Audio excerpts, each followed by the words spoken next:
Estimados, ¿cómo están ustedes? Muy buenas tardes. Hoy nuevamente nuestro programa Musicalmente. Ya saben ustedes, todos los días lunes a las 2 de la tarde los estamos esperando con mucho cariño para informarles sobre diferentes aspectos de la salud mental y, por supuesto, involucrado también con las neurociencias. Hoy vamos a tratar un tema que es sumamente delicado, pero creo que es importante conversar sobre este aspecto, ¿no? Nosotros siempre que nos hemos referido a los trastornos mentales, sobre todo aquellos trastornos mentales que pueden iniciarse de manera muy caótica y que terminan extendiéndose en el tiempo y no resolviéndose en la vida, ¿no? Se ha siempre relativizado en relación a cómo funcionan los adultos, ¿no? Pero hoy vamos a hablar específicamente de un trastorno que es importante reconocer, puesto que su tratamiento temprano puede mejorar su pronóstico, y es la esquizofrenia. El día de hoy vamos a hablar de la esquizofrenia infantil. Quiero que pongan mucha atención.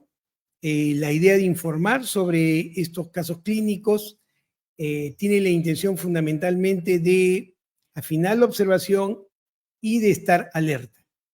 Debo mencionarles desde este momento que la esquizofrenia infantil es sumamente infrecuente, Y entonces ustedes se preguntarán, ¿por qué abordamos el tema si es tan infrecuente? Y es porque cuando se presenta tiende a ser complicado, tiende a ser grave, tiende a deteriorar la funcionalidad del ser humano desde edades tempranas y el tratamiento se hace complejo. Pero antes de que se haga complejo el tratamiento, comprenderán ustedes que ante un diagnóstico tan intenso, ante un diagnóstico tan definitivo, ¿no? También se hace complicado poder definir claramente estos procesos en la niñez. Por eso es que muchos de los colegas que se dedican a la psiquiatría infantil prefieren no hacer diagnósticos definitivos y tomarse un tiempo suficiente para poder tener claro el diagnóstico y poder afrontarlo con propiedad e informar a la familia con el fin de tomar las previsiones más convenientes dentro de esta condición. Y en ese sentido, entonces, podríamos decir que la esquizofrenia infantil es un trastorno mental, como les digo, poco común, pero grave en los niños y adolescentes, y se caracteriza fundamentalmente, como en los casos de esquizofrenia en el adulto, por una mala percepción o una alteración en la interpretación de la realidad. Es importante aclararles que cuando un paciente con esquizofrenia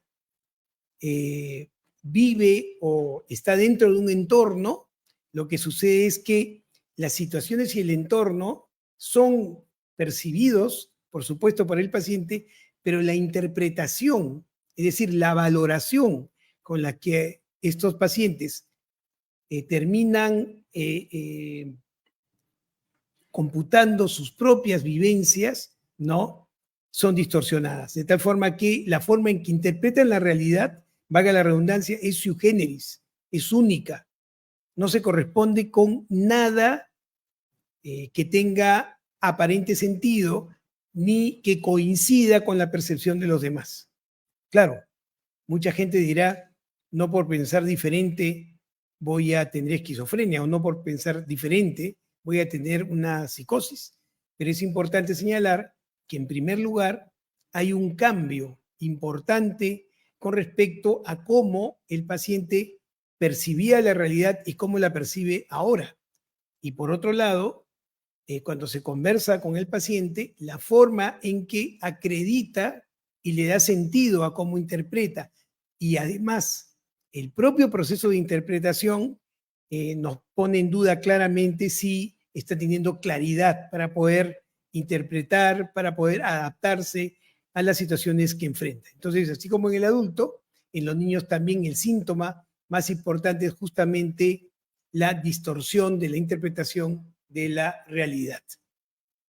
Pero, lógicamente, la esquizofrenia no solamente abarca esta capacidad de poder interpretar adecuadamente la realidad, sino también puede estar acompañado de otros trastornos, como trastornos de las funciones superiores, es decir, trastornos cognitivos, ¿no es cierto? Trastornos del comportamiento, por supuesto, una alteración de las emociones y procesos que se presentan tempranamente y que rápidamente producen disfuncionalidad en el niño o en el adolescente. Por lo tanto, pueden tener ustedes un niño que combina alucinaciones, ¿no? Que vale la pena diferenciar desde ahora. En la niñez pueden ser frecuentemente visuales como auditivas, a diferencia del adulto, en la que son fundamentalmente auditivas. Los niños tienen más probabilidad de tener alucinaciones visuales, ¿no es cierto? Y esto acompañado de ideas que nosotros llamamos delusivas o ideas delirantes, ¿no? Que son la interpretación o la forma de describir cómo vivencian la realidad y que nos hace ver claramente que el pensamiento está distorsionado.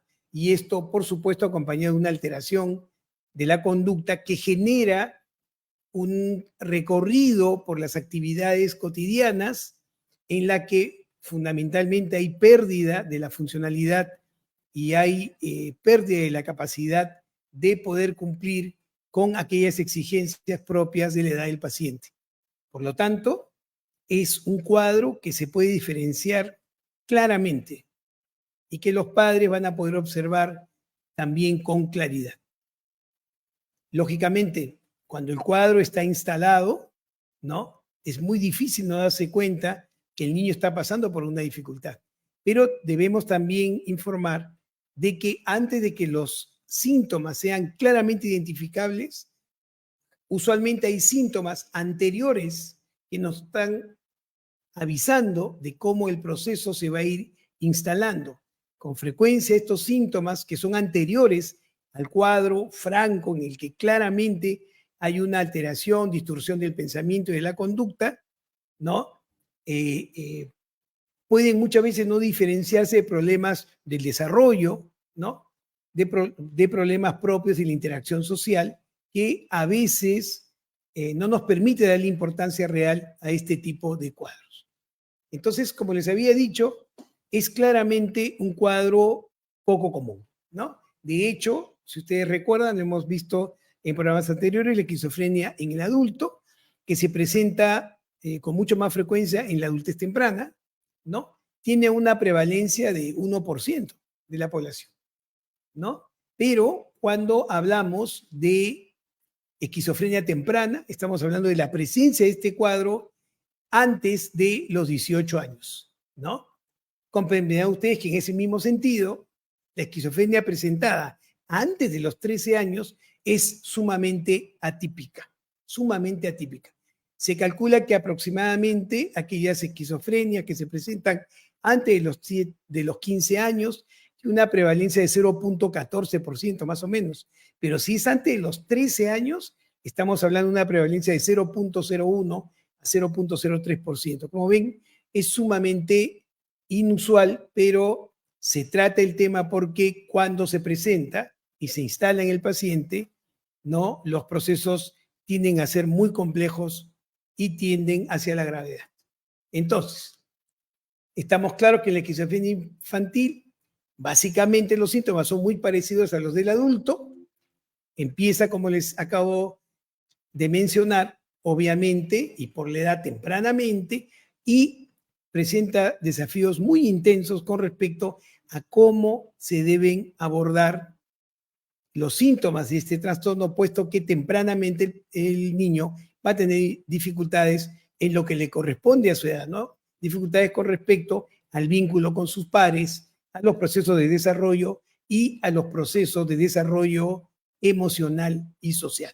Tomar esto en cuenta entonces para ponernos en alerta de cómo darnos cuenta va a transitar fundamentalmente, como les digo, por un cambio de la conducta, aunque muchas veces los síntomas pueden darse paulatinamente y uno buscar respuestas no correspondientes, lógicamente, porque es muy difícil poder determinar cuántos de estos síntomas son prodrómicos o previos al debut de esta enfermedad. Lógicamente, y tenemos que tener claro que si nosotros tenemos antecedentes familiares de esquizofrenia, ¿no? El padre, por ejemplo, tiene una esquizofrenia y el niño comienza a tener cambios de conducta temprano, entonces probablemente sea apropiado poner como primera probabilidad que el niño puede estar entrando a este tipo de psicosis. Entonces, tomar esto en cuenta. Estando entonces claros en la epidemiología y en la prevalencia, debemos entonces entender que los síntomas, como les había comentado, van a incluir el trastorno del pensamiento, que es lo más importante en la enfermedad, alucinaciones, que como les digo pueden ser auditivas o también visuales. Les comentaba que en el niño es mucho más frecuente que sean visuales. El habla comienza a hacerse desorganizada, como que la forma en que el niño habla es peculiar, no puede tener coherencia, pero es peculiar, comienza a llenarse de asociaciones muy laxas, pasando de un tema a otro, ¿no? Sin que esto tenga mucho sentido, ¿no? Entonces el habla se desorganiza. Recuerden ustedes que el habla es al final la vía regia del pensamiento. La forma de empezar el pensamiento es el habla y por supuesto la conducta, pero el habla es más precoz. De tal forma que si el niño tiene un lenguaje desorganizado, probablemente estemos hablando de un compromiso del pensamiento ante esta evidencia, ¿no es cierto? Y lógicamente, lo más importante va a ser que este grupo de síntomas va a alterar la funcionalidad del niño. Es importante saber que con el paso del tiempo los síntomas pueden variar respecto a cómo se presentó inicialmente. Puede ser que en el transcurso del tiempo los síntomas se hagan más graves o más bien disminuya la intensidad y se queden en un periodo más bien plano, donde pueden persistir algunos síntomas. Pero siempre hay que tomar en cuenta que los cambios son importantes y que hay sintomatología que por más que nosotros pensemos que esté en relación con el desarrollo del niño u otros trastornos, hay que tomar en cuenta fundamentalmente por cómo se inició, la gravedad del inicio, y si disminuye la gravedad y quedan síntomas, no conformarnos simplemente porque bajó el proceso, ¿no? Porque posteriormente podrían nuevamente exacerbarse. Entonces hay que tener mucho cuidado con perder de vista este trastorno cuando ha iniciado de manera muy sintomática, de manera muy importante, y posteriormente ha menguado los síntomas, pero se mantiene un grupo de síntomas porque posteriormente, como les digo, se puede exacerbar. Muy bien, y entonces tendríamos que describir cuáles son los síntomas o los signos iniciales de esto que posteriormente podría convertirse en una esquizofrenia. Y entonces permítanme dividirlo por procesos, ¿no? Hablemos primero del pensamiento, ¿no? Como les decía, la esquizofrenia se caracteriza fundamentalmente por un trastorno del pensamiento. Esquizo significa escisión, ¿no es cierto? Esquizofrenia significa escisión del pensamiento, donde existe una parte de este pensamiento que está alterada y que no permite una interpretación, una percepción adecuada de la realidad, pero con otro componente que le permite al individuo tener todavía funcionalidad en conductas básicas, ¿no es cierto? Acá es que estamos hablando entonces de un cuadro de esquizofrenia. ¿Cuál sería entonces la característica o la alteración que nos podría permitir sospechar que podríamos estar entrando dentro de la posibilidad de una esquizofrenia infantil?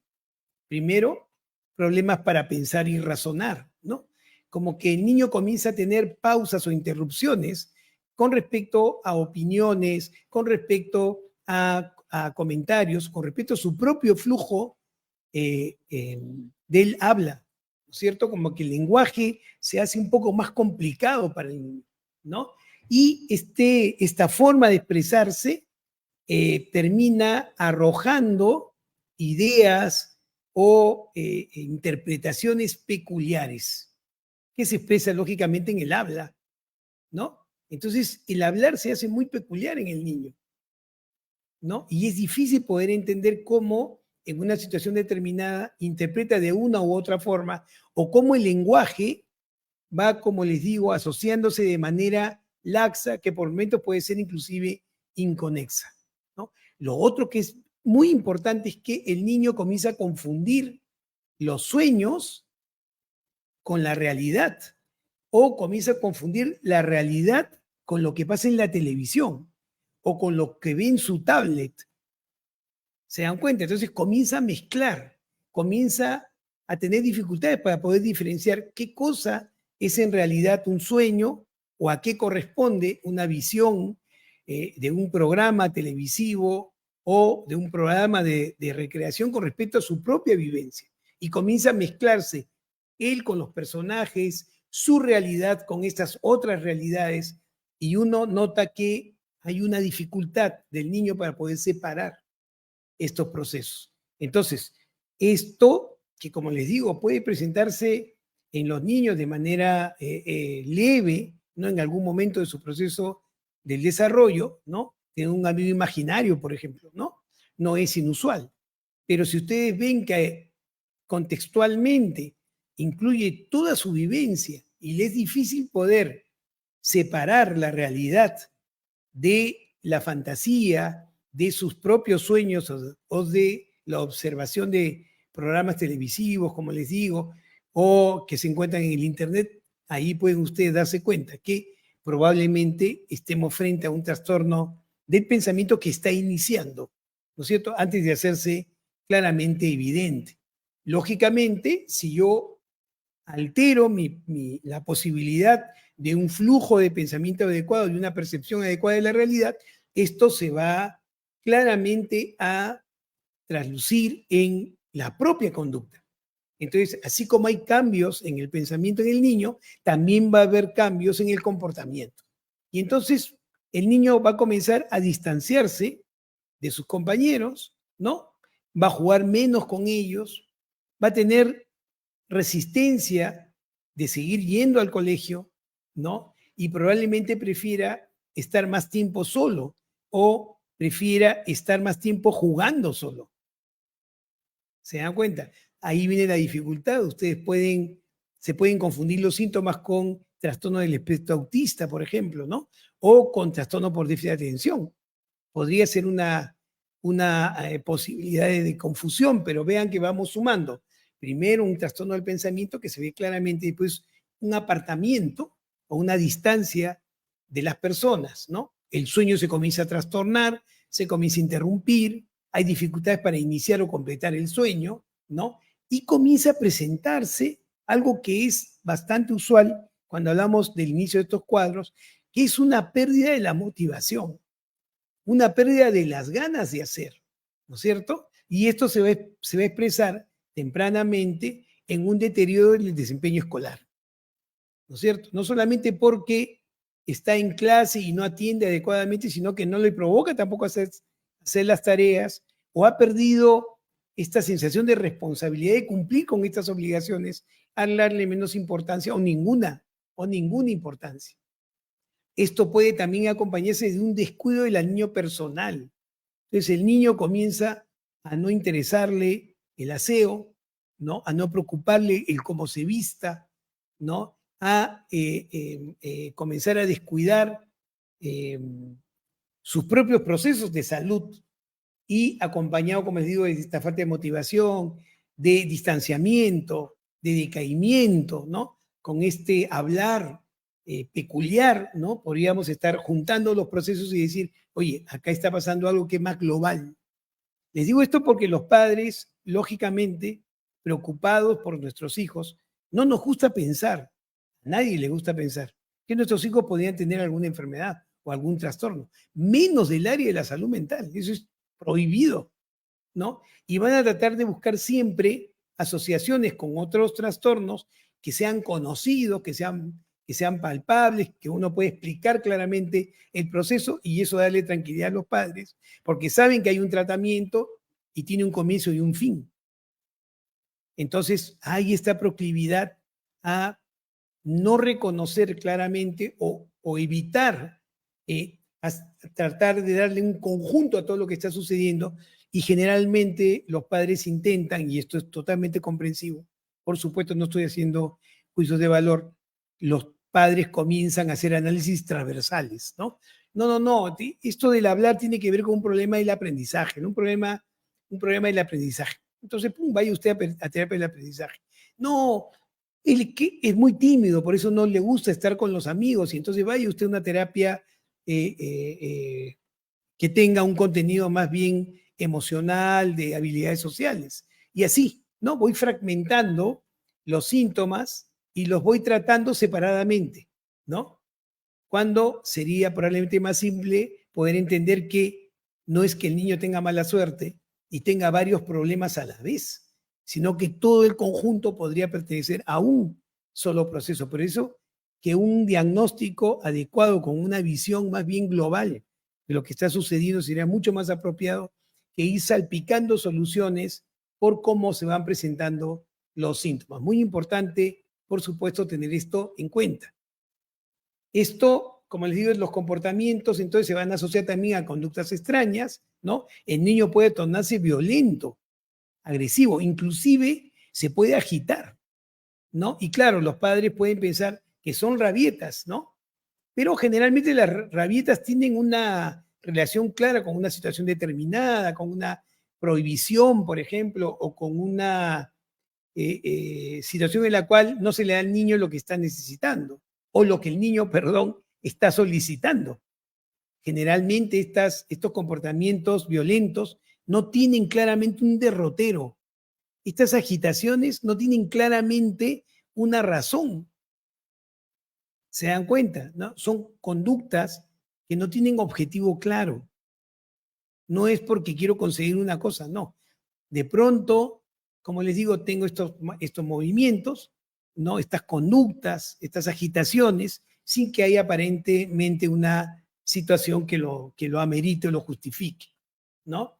Si llegamos a la adolescencia o el debut es en la adolescencia, ¿no? Es muy probable que los adolescentes en esta situación opten por el consumo de sustancias que inicialmente pueden ser recreativas, ¿no? Pero que en realidad hacen daño de todas maneras, como la nicotina, para de alguna u otra forma amenguar los síntomas.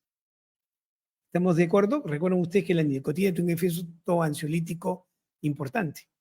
Por eso es tan difícil dejar de fumar, ¿no? Entonces vamos sumando problemas del pensamiento que se asocian a problemas del comportamiento, y lógicamente la emoción también se comprometerá.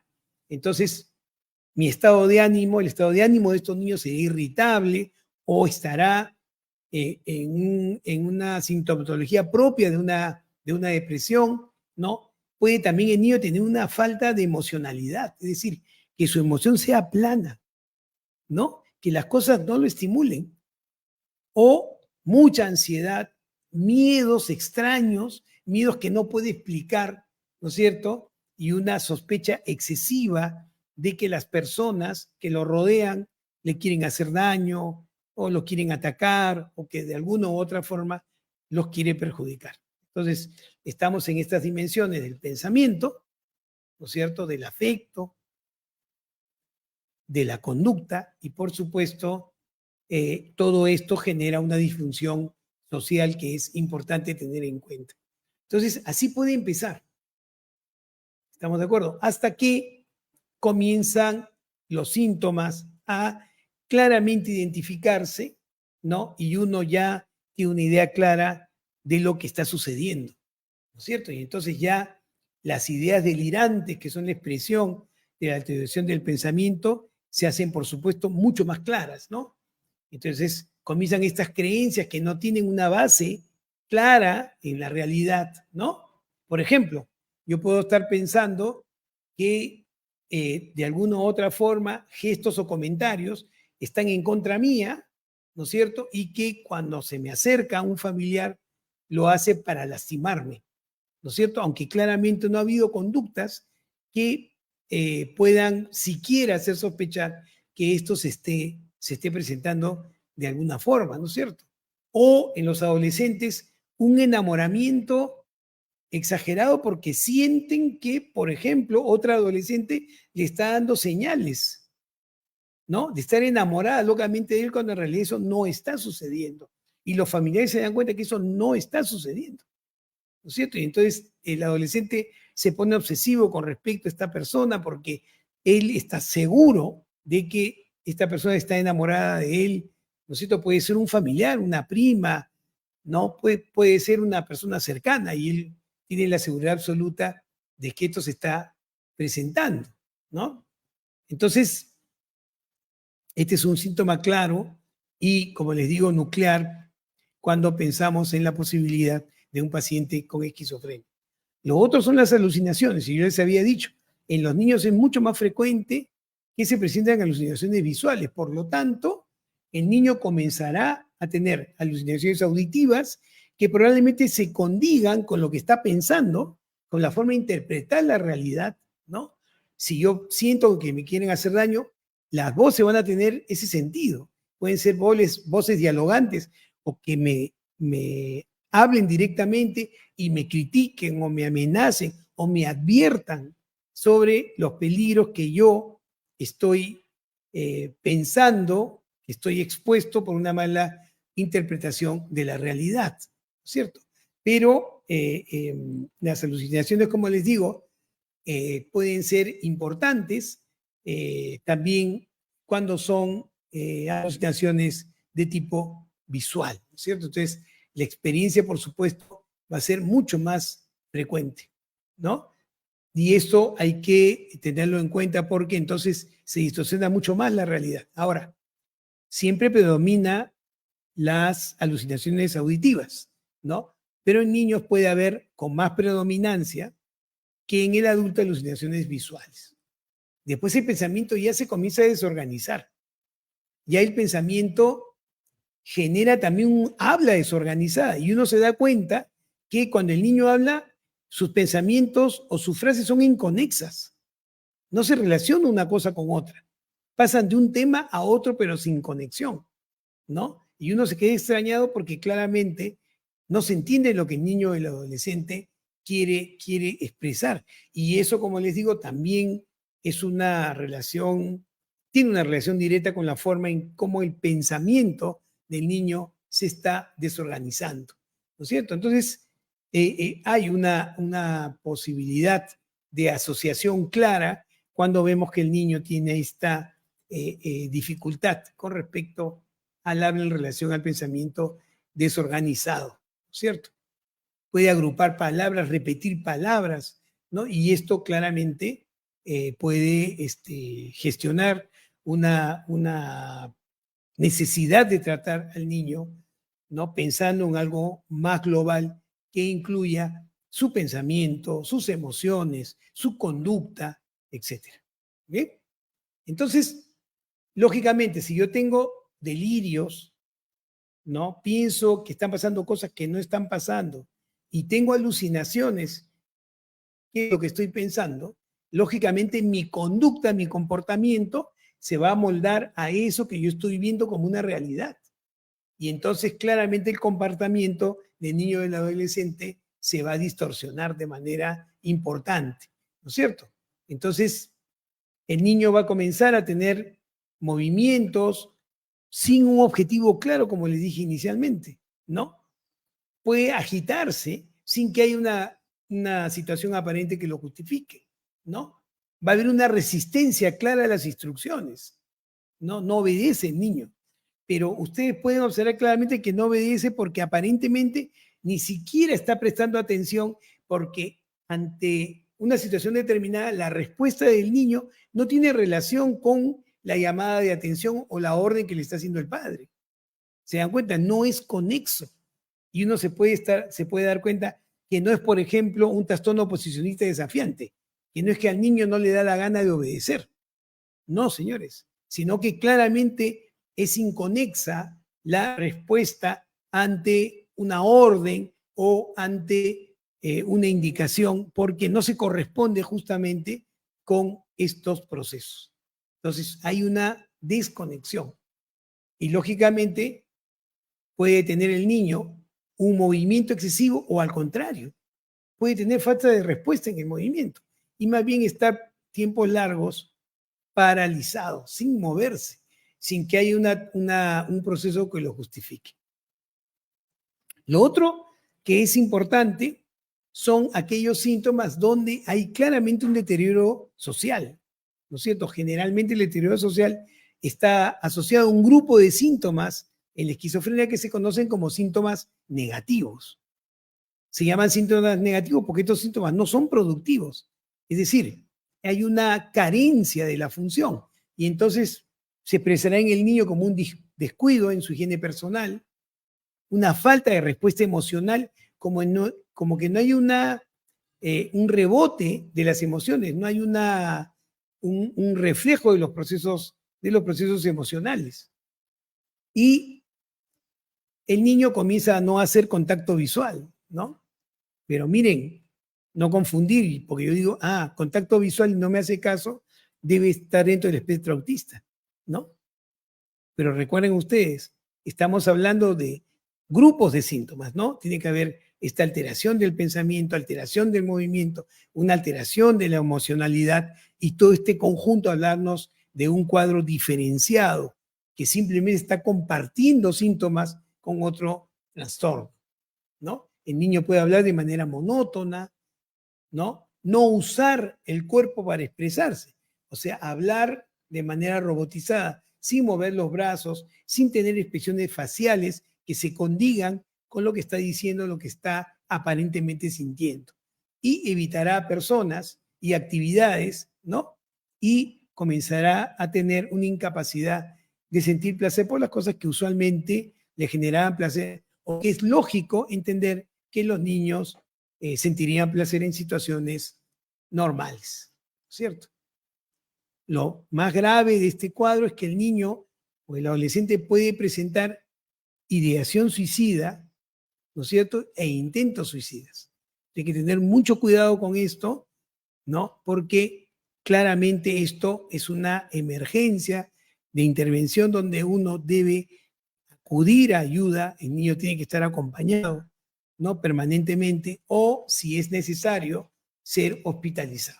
Entonces, resumiendo, ¿qué diríamos con respecto a la esquizofrenia en niños y adolescentes? ¿Cuál sería la diferencia con el adulto? En primer lugar, hay una menor probabilidad, escúcheme bien, de ideas delirantes, le digo, mucho más probabilidad que el pensamiento esté desorganizado, hay una mayor probabilidad de tener alucinaciones visuales, como les había dicho, ¿ya? Los síntomas iniciales pueden ser difíciles de interpretar, ¿no? Porque tienden a ser, como les digo, vagos y pues se pueden confundir con problemas propios del desarrollo y algunos signos iniciales se pueden confundir también con procesos o trastornos que están más referidos al síntoma específicamente que a una visión más global del proceso. Por eso esto hay que tener en cuenta. Vuelvo a repetirles, a medida que pase el tiempo, los síntomas pueden volverse más graves y notorios. Y con el tiempo, el niño o el adolescente comenzará a presentar los síntomas clásicos de la esquizofrenia, ¿cierto? ¿Cuáles son las causas? Bueno, no se conoce cuál es la causa de la esquizofrenia, ni en adultos, ni en niños y adolescentes, pero sí parece ser que comparten el mismo origen. Lo que pasa es que todavía no se tiene claro cuál es, ¿no es cierto? Sabemos que hay una carga genética importante, parece que una responsabilidad del 50% de la carga genética de esta enfermedad, ¿no? Pero también hay una combinación de otros factores que tienen que ver con el maltrato temprano, con situaciones en el embarazo, por ejemplo, el consumo de la madre de sustancias tóxicas, de drogas, etcétera. También está, como les digo, en relación con que el niño transite por maltrato psicológico, maltrato físico, ¿no? Que puedan explicarnos el porqué de la etiología de este trastorno. Lo que sí tenemos claro es que hay una muestra de cambio del funcionamiento cerebral, ¿no es cierto?, donde se ha podido establecer que hay una alteración de un neurotransmisor fundamental, que es la dopamina, recuerdan ustedes, lo hemos conversado en algún momento, la dopamina es ese neurotransmisor que conjuga el pensamiento con el movimiento y las emociones. Es ese neurotransmisor que nos da una visión global de nuestra vivencia y nos motiva a hacer cosas. Es lo que muchas personas llaman el neurotransmisor del placer. Pero en realidad no solamente es el neurotransmisor del placer, sino es el neurotransmisor de la motivación. Y en ese sentido, su conexión con la regulación del pensamiento va a ser fundamental. Y se ha podido establecer que claramente hay una pérdida de la regulación de este neurotransmisor que, dependiendo de la región, puede estar exacerbado o puede estar disminuido en relación a su función. En términos globales, hay claramente una alteración de la función dopaminérgica. De hecho, los fármacos utilizados para la esquizofrenia, los que hasta este momento han sido aprobados para el uso en esquizofrenia, todos actúan intentando modular la función dopaminérgica, ¿no? Y en muchos casos, frecuentemente, el uso de estos fármacos llamados antipsicóticos tienen una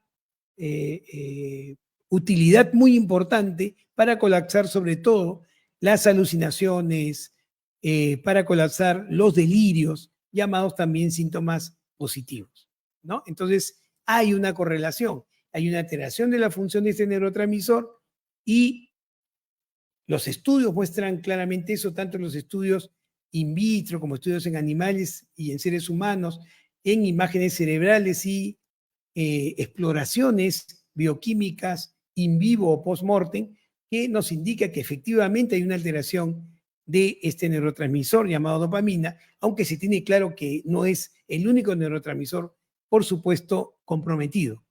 Y la prueba en la realidad es que, aunque es insuficiente la capacidad de los fármacos para este trastorno para poder abordar todo el grupo de síntomas, está claro que es muy útil para los delirios, para las alucinaciones, llamados, como les digo, síntomas positivos o síntomas psicóticos, ¿no? Y actúan justamente intentando regular la función dopaminérgica.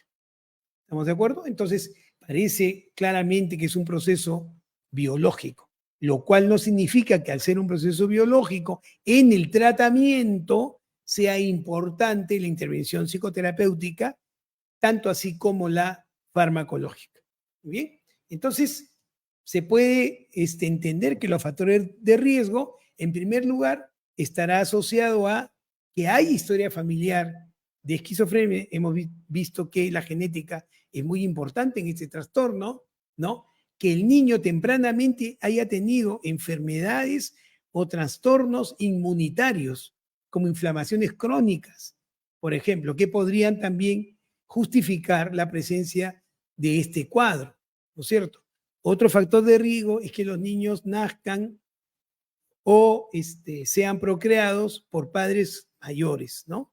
Contra mayor sea la edad de los padres, en la concepción de un hijo, más probabilidades va a haber de que pueda presentar este cuadro de esquizofrenia.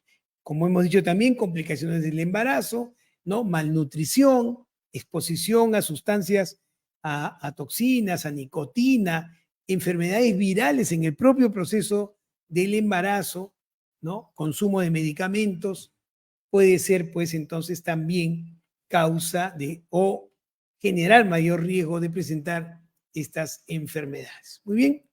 ¿Cuáles son las complicaciones más frecuentes? Bueno, una complicación que no tiene que ser la más frecuente, pero sí es la más importante, es los intentos suicidas. La ideación suicida, los intentos suicidas son complicaciones relevantes en la esquizofrenia temprana, en la esquizofrenia infantil. Por eso hay que tener mucho cuidado en la observación de los niños. Las autolesiones también tienden a ser complicaciones importantes, así como cuadros depresivos, cuadros de ansiedad, el abuso de sustancias, ¿no? Tiende a ser muy, muy complicado, ¿no es cierto? Como la nicotina, que les cuento, le quita eficacia al uso de los fármacos para este tipo de trastorno. La nicotina le quita eficacia a los antipsicóticos, eso está probado largamente. el uso de cannabis en cualquiera de sus formas pueden empeorar el cuadro. Es más, hasta hoy se está tratando de poder describir si en realidad el cannabis puede ser uno de los factores que contribuyan a una mayor probabilidad de hacer esquizofrenia. Es decir, ya no estamos hablando de que el cannabis va a generar que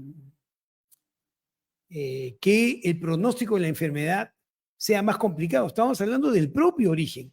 Eso todavía continúa en investigación, así que hay que tener mucho cuidado con el consumo de esta sustancia. Por supuesto, el abuso de alcohol, los conflictos familiares serán importantes, ¿no es cierto? La incapacidad para vivir de manera independiente, de asistir a la escuela, ¿no es cierto? De poder estar en contacto con otros, el aislamiento social, los problemas de salud. Recuerden ustedes, se ha podido establecer que en la esquizofrenia hay una mayor prevalencia de obesidad, por ejemplo, de resistencia a la insulina, de diabetes. Y es importante recordar también que muchos de los antipsicóticos que se utilizan como tratamiento para esta enfermedad tienen como efecto colateral disminuir el metabolismo, el aumento de peso, y esto complica más esta proyección hacia alteraciones metabólicas, ¿no es cierto? Entonces hay que ser muy acuciosos y tener todo esto en cuenta para poder no solamente evitar las complicaciones, sino también tratar de que el pronóstico de este trastorno, ¿no? Siempre trate de ser bueno, ¿no? En lo posible. El diagnóstico, señores, es eminentemente clínico y tiene que ser hecho por un médico psiquiatra. No hay alternativa en este sentido. Y si es un psiquiatra infantil, muchísimo mejor, porque son los que están más preparados para hacer este tipo de diagnósticos. Y voy a decirles, se los he dicho muchas veces, y no se los estoy diciendo simplemente para confortarlos. La formación en psiquiatría en nuestro país es una muy buena formación. Y los psiquiatras infantiles en el Perú tienen excelentes posibilidades para hacer diagnósticos precoces e intervenciones adecuadas en este tipo de diagnósticos. No tengan temor si ven a sus niños con esta característica. Cuidado con este pensamiento de que no, yo no voy a llevar a mi hijo al psiquiatra porque no está loco. No se trata de eso. Se trata de que el psiquiatra, y sobre todo el psiquiatra infantil, tiene la experticia para darles tranquilidad de repente, para decirles, no se preocupen, esto no es esquizofrenia. Esto es otra entidad que tiene estas características. Es mejor que tengan una información veraz, adecuada, ¿no? Que por huir de la posibilidad de acudir a un facultativo que tiene la posibilidad de diagnosticar adecuadamente por temor a lo que les vayan a decir, opten por otras posibilidades de diagnóstico que no van a ser más eficaces que la de un especialista, como les digo, un psiquiatra y sobre todo un psiquiatra infantil. Es un diagnóstico muy peculiar, hay que tener mucha experticia y hay que tener mucho conocimiento y formación para poder determinar si efectivamente el niño o el adolescente está pasando por uno de estos procesos. Entonces, hay que tener mucho cuidado en lo que les estoy comentando. Con respecto al tratamiento, como les decía, importantísimo. No podemos renunciar al tratamiento farmacológico. No está en nuestra elección. El paciente responde usualmente bien al uso de los antipsicóticos, llamados así porque actúan fundamentalmente sobre estos síntomas positivos de la esquizofrenia, ¿no es cierto? Estamos hablando de los delirios, de las alucinaciones, etcétera, ¿no? Y esto no puede ser negociable. Tienen que hacer caso al facultativo. A nadie le gusta medicar a sus hijos y los entiendo perfectamente, pero tienen que pensar que más allá de sus sensaciones y de sus prejuicios está la salud y la felicidad de su hijo.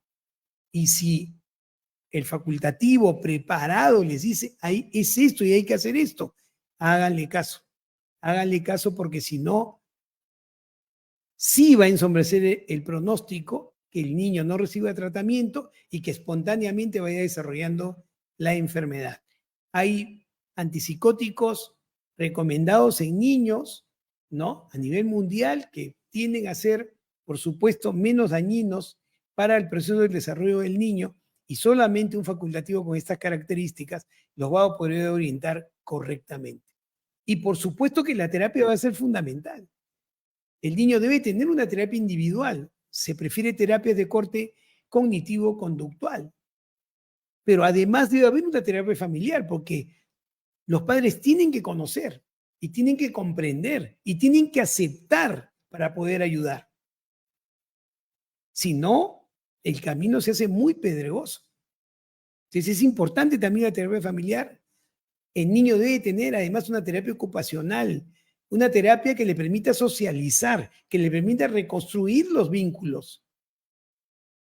Apartarse es un proceso que no se debe permitir, porque esto va a acentuar la tendencia a no compartir con otros niños el juego, el vínculo y la posibilidad de progresar con ellos en su desarrollo, ¿no es cierto? Y por supuesto, si el niño está con una ideación suicida muy importante o ha tenido intentos suicidas, la hospitalización probablemente sea lo más conveniente. ¿Estamos de acuerdo? Entonces, muy atentos a lo que les estoy diciendo. La esquizofrenia en niños es infrecuente, pero cuando se da, tiende a ser grave. Es una enfermedad que dura toda la vida. Es una enfermedad que tiene tratamiento y que el pronóstico va a depender de un diagnóstico adecuado, una intervención temprana y una actuación de parte de los profesionales integrativa, tanto de la parte propia de la enfermedad, los procesos psicóticos, por supuesto, tanto de los procesos emocionales como de los procesos de socialización y de integración. Será fundamental que el trabajo sea multidisciplinario, pero ya hecho el diagnóstico, vuelvo a repetir, porque hay mucho temor en este sentido, el uso de los antipsicóticos tendrá que ser una posibilidad que los padres deban aceptar para poder ayudar mejor a sus hijos.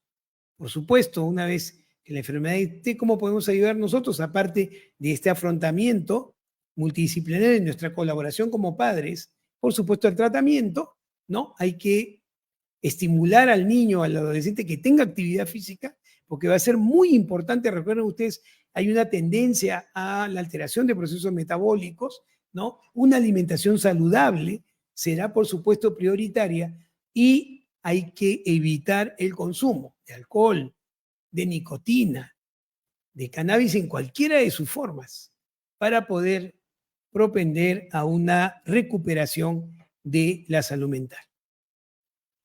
Quiero terminar esta reunión diciéndoles que en la obligación de informar les traigo estos cuadros que pueden ser muy complicados y que pueden generar temor en los padres, pero el no conocer un problema no hace que éste se solucione, y menos aún que lo podamos afrontar. Hay que saber, hay que conocer, no solamente para ayudarnos nosotros, sino también para ayudar a nuestros familiares y ayudar a otras personas.